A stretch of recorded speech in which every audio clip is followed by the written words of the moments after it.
Let's talk about breathing. There are a couple of exercises that I do with my voice students at Berklee. And today, my close friend and dear colleague Ayumi Ueda from Japan is going to help us to demonstrate. So, Ayumi, will you take a deep breath? Okay. Okay, well, that was a really deep breath. Okay, we're going to try this again.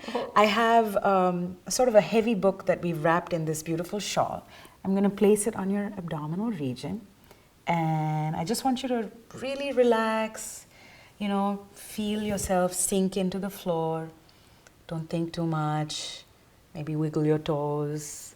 And yeah, just relax and think about the nice food that you're going to eat tonight at dinner. Maybe you'll have ramen or something.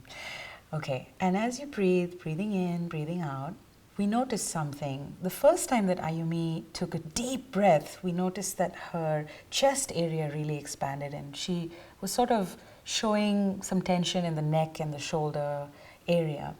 And now that she's a little more relaxed and not thinking about it that much, we noticed that the only real movement is here in the abdominal region. Why is that?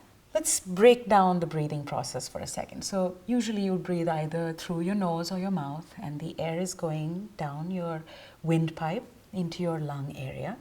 The lungs would obviously expand, and everything in the body is cooperating.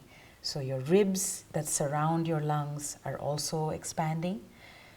And the diaphragm, which is a muscle, sort of in an upside down bowl shape, it sort of descends. It's actually contracting, but I find that the word contracting is a little confusing for students and as we try to understand this. So the lungs expand, the diaphragm descends, and then we have all these other internal organs.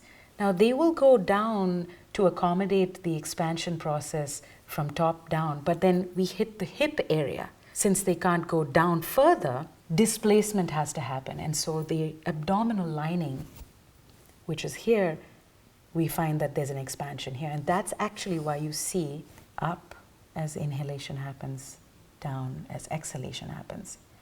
I find that this is really important for people to understand and to think about, because when we say deep breath, this happens. And do you notice all that tension? We don't want that to happen. So this is one of the main essential things to keep in mind when you're practicing pranayama or any breathing exercise, even just general meditation.